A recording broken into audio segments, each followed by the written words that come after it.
he seems to have an instinct that the power users of the platform are willing to pay in a way that they've never been asked nor able to.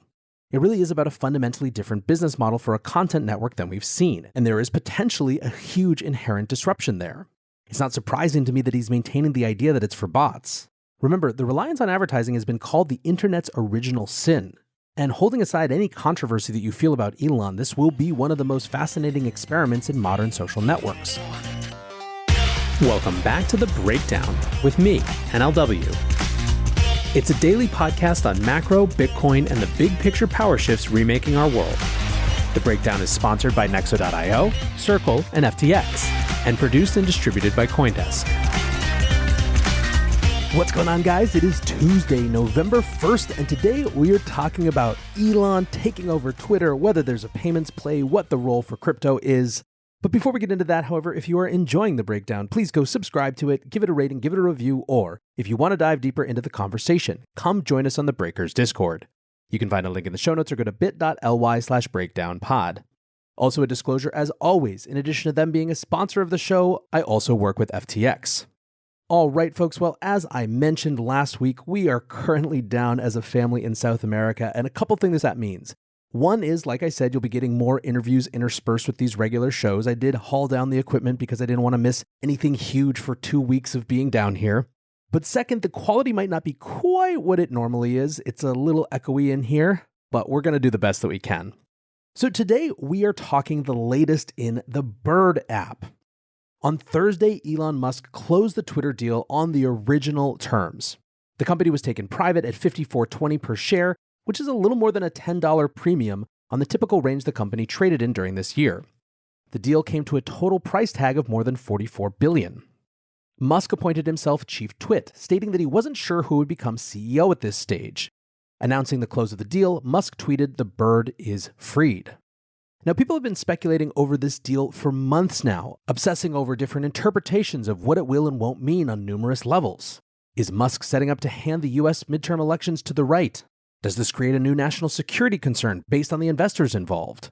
Is Elon just trying to make Dogecoin the global digital currency standard? Given that the thing has now happened, let's see what the early indicators are. First, let's talk about the money for the deal since it's coming up a fair amount in the reporting. As we expected, funding has been contributed by a consortium of supporters, i.e. it wasn't just Elon liquidating all of his stock from other companies to buy Twitter himself. Saudi Prince Alawid bin Talal contributed $1.9 billion via the Kingdom Holding Company, making his entity the second largest investor in the Musk Holding Company, which now owns Twitter. The Sovereign Wealth Fund of Qatar also contributed $375 million to the deal. Binance contributed a $500 million investment to the purchase, with founder CZ saying, "We want to make sure crypto has a seat at the table when it comes to free speech. There are more tactical things, like we want to bring Twitter into Web3 when they're ready." Overall, the thing that people have been talking about most is the support of these foreign actors. Democrat Senator Chris Murphy said on Monday that he wanted to, quote, "conduct an investigation into the national security implications of Saudi Arabia's purchase of Twitter." That's about as far as that line of discussion has gone so far, though, so let's talk about the first couple days after the takeover.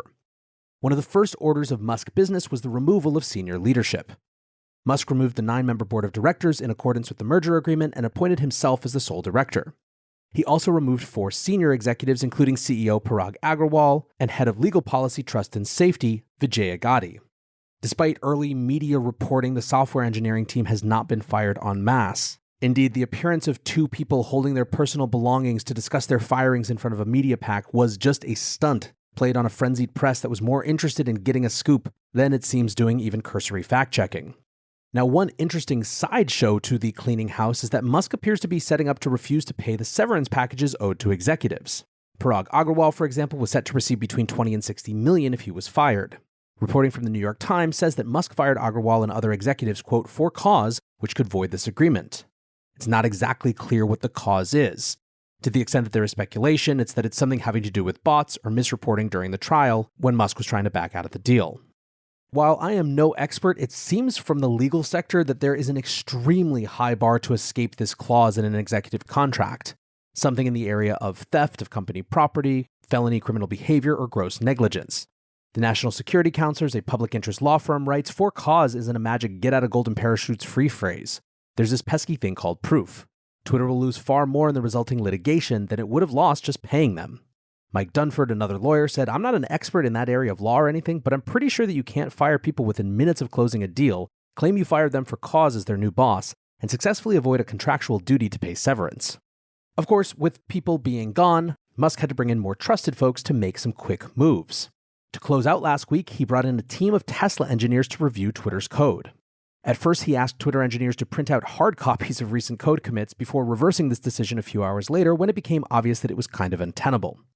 One of the big themes of this entire debate is how much of Twitter staff Musk was looking to fire.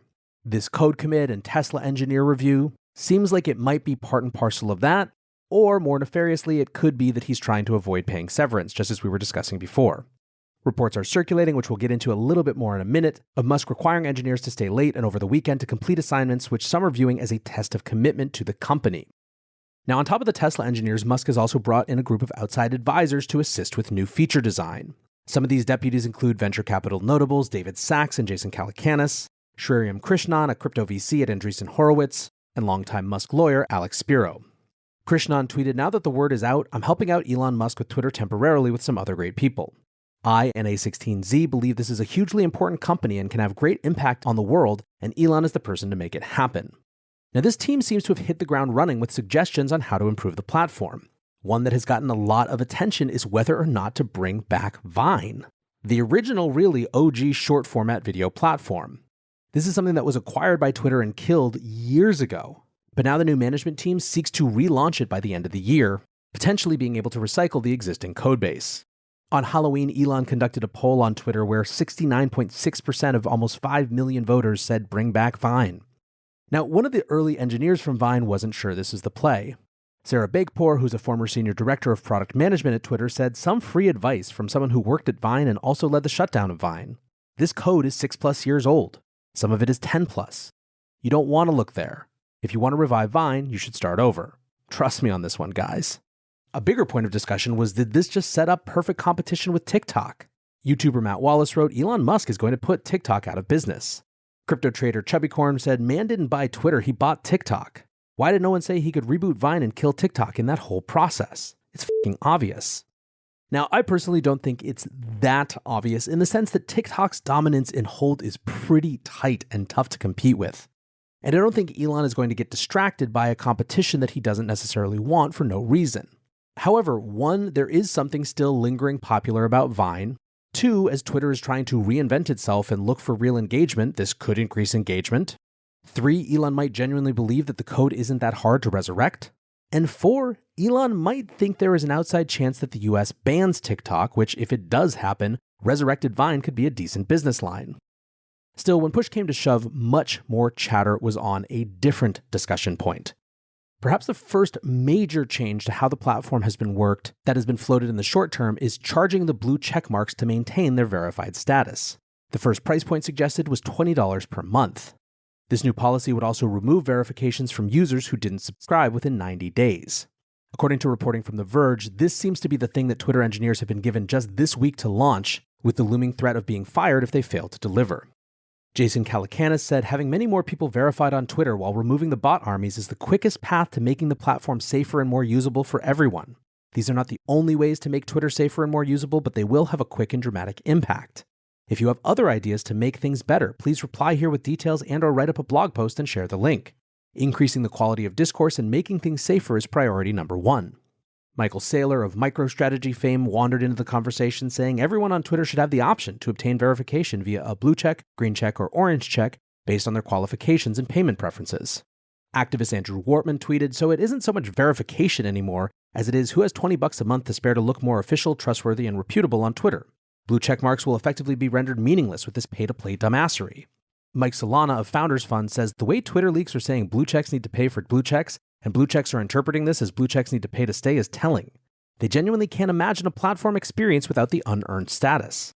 Now, some are just not convinced that this is a great business model. Journalist Matthew Iglesias says, "People have done so much mockery of the blue checks that they actually meme themselves into believing verification is a highly sought after and valuable prize."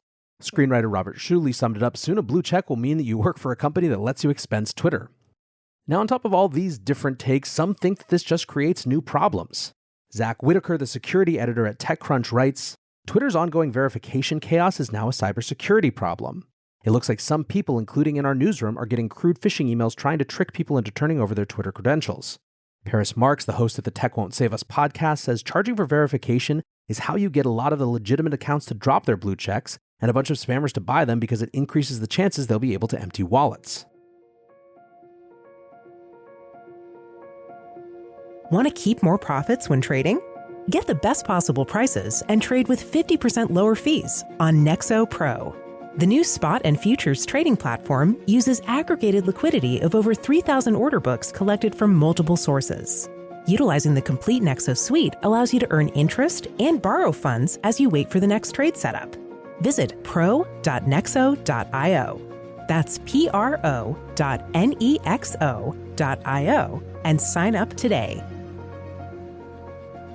This episode is brought to you by Circle, the sole issuer of USDC and a leader in crypto that's held to a higher standard. USDC is a fast, safe, and efficient way to send money around the globe. USDC is always redeemable one-to-one for US dollars and has over $45 billion in circulation as of October 13th, 2022. Plus, Circle posts weekly reserve reports and monthly attestations of reserve capital, letting users know that USDC is safe, transparent, and compliant with regulations. Just go to circle.com/transparency to see why USDC is a trusted stablecoin. The breakdown is sponsored by FTX US. FTX US is the safe, regulated way to buy and sell Bitcoin and other digital assets, with up to 85% lower fees than competitors. There are no fixed minimum fees, no ACH transaction fees, and no withdrawal fees. One of the largest exchanges in the US, FTX US is also the only leading exchange that supports both Ethereum and Solana NFTs. When you trade NFTs on FTX, you pay no gas fees. Download the FTX app today and use referral code BREAKDOWN to support the show.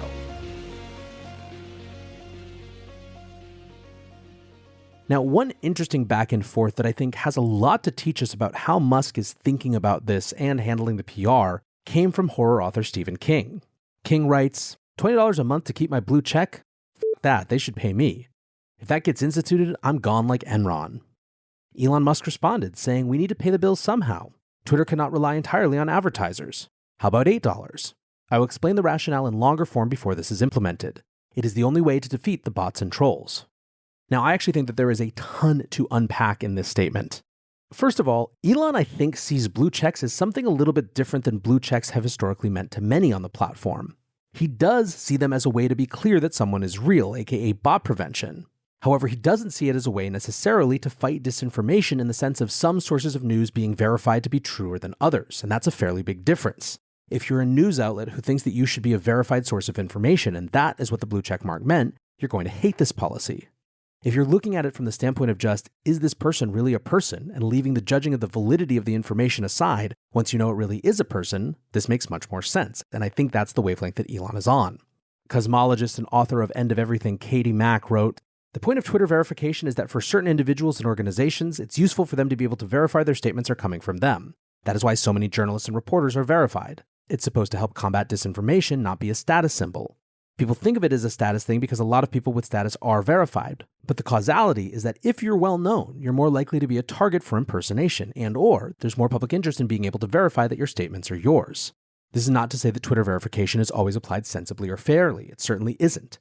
And the verification distribution system has been bad in many ways for a long time. But turning it into purely a vanity accessory for pay would in fact be worse. I suspect that if this change goes through, it'll just generally be harder for anyone to know what information is in any way reliable or vouched for by a real person or organization. More noise, less signal. My gut tells me that the more noise, less signal, and not having blue check marks mean vouching for a source of information, but instead just the simple meaning of they were real enough to be willing to pay for this verification, is kind of exactly what Elon's interested in. Now, a second part about his exchange with Stephen King. What he's not really necessarily saying out loud, and instead of focusing on the bots and troll fighting aspect of this, is that he seems to have an instinct that the power users of the platform are willing to pay in a way that they've never been asked nor able to.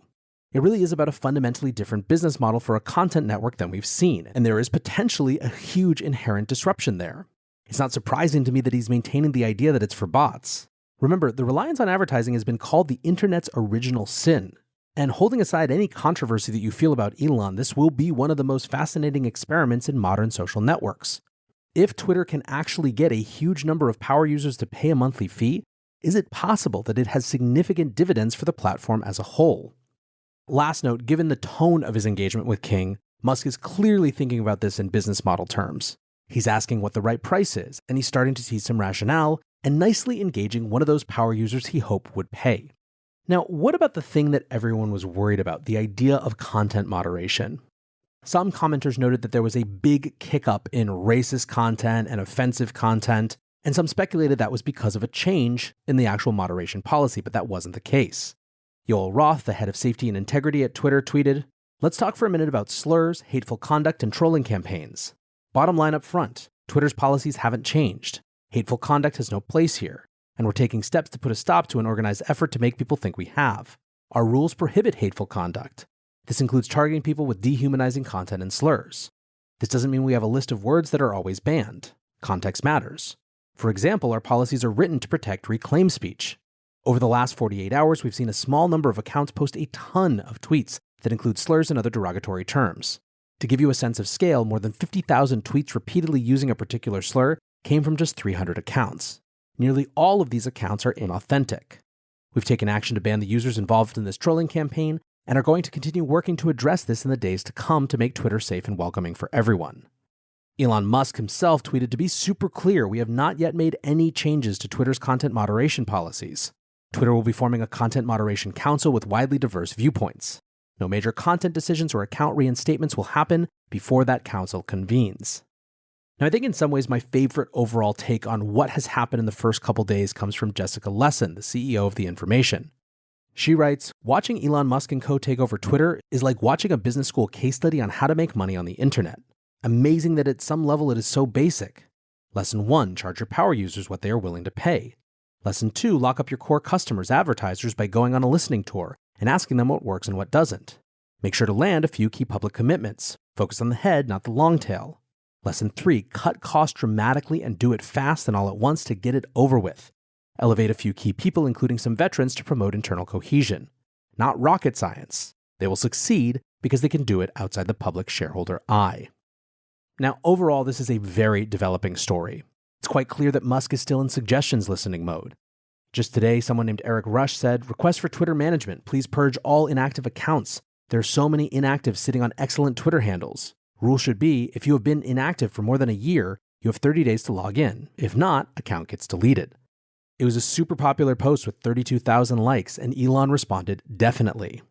There also remains a huge looming question, which Elon joked about last night. "If I had $1 for every time someone asked me if Trump is coming back on this platform, Twitter would be minting money." Now, to close on a couple crypto notes, Jeff John Roberts from Fortune Crypto argued in a piece today that it's all about payments. The piece was called "The Real Reason Elon Musk Bought Twitter." He writes, "Musk, of course, is part of the PayPal mafia, the gang that built the giant payment platform in the late 90s and went on to become billionaires. The payments are in Musk's blood. One of his first companies was a payments business called X, a name he resurrected for a mysterious Twitter product he claimed will reach 104 million users by 2028. Roberts also quotes Caitlin Long, who you guys are all familiar with for her work in the crypto space. Long said, "He's been trying to disintermediate ACH his whole career." And then Roberts summed up the rest of her views by saying, "Long views Musk's Twitter play as the reincarnation of Libra, which sought to provide crypto wallets to Facebook's more than 1 billion users." Roberts also points out that the best reason for this isn't reading the tea leaves of who he brought in or anything like that, but just to look at the investor document obtained by the New York Times, where Musk predicted that Twitter will bring in $1.2 billion in payment revenue by 2028. I think whatever the crypto aspect of this particular story, it's definitely validating of the idea that there is a business model shift that is coming to Twitter that could be a major, major sea change for social networks. And whether there really is a crypto or payments agenda or not, Elon's ascent has had at least one big financial windfall. That, of course, is Doge. You can't have major Elon knows without an associated Dogecoin pump for the memes. Over the last week, Dogecoin more than doubled, including an 80% move on Friday night. That makes the meme coin the easily best performing major token of the month. There were suggestions from Musk earlier in the year that Doge could be used to monetize Twitter and to prevent spam by charging for tweets, but absolutely no news has come on that front in recent months. Regardless of that, though, Dogecoin has now moved up in rank, becoming the 6th largest cryptocurrency by market cap. Shrug, man. We are definitely in a fascinating new era.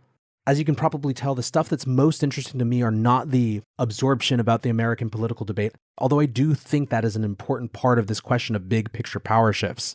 What's really interesting to me is whether or not there are truly different viable business models for this type of content network. I think a lot of the problems of power are shaped by the nature of business models, and that's part of why so many of us are so interested in what it means to have networks made up of people who are the owners of the network. In lieu of a true decentralized crypto-powered protocol-based network, having a singular ruler of a network is one of the only ways that you see real change and disruption to the underlying structure. So, if nothing else, we have an interesting show to watch. For now, I want to say thanks again to my sponsors, Nexo.io, Circle, and FTX, and thanks to you guys for listening. Until tomorrow, be safe and take care of each other. Peace.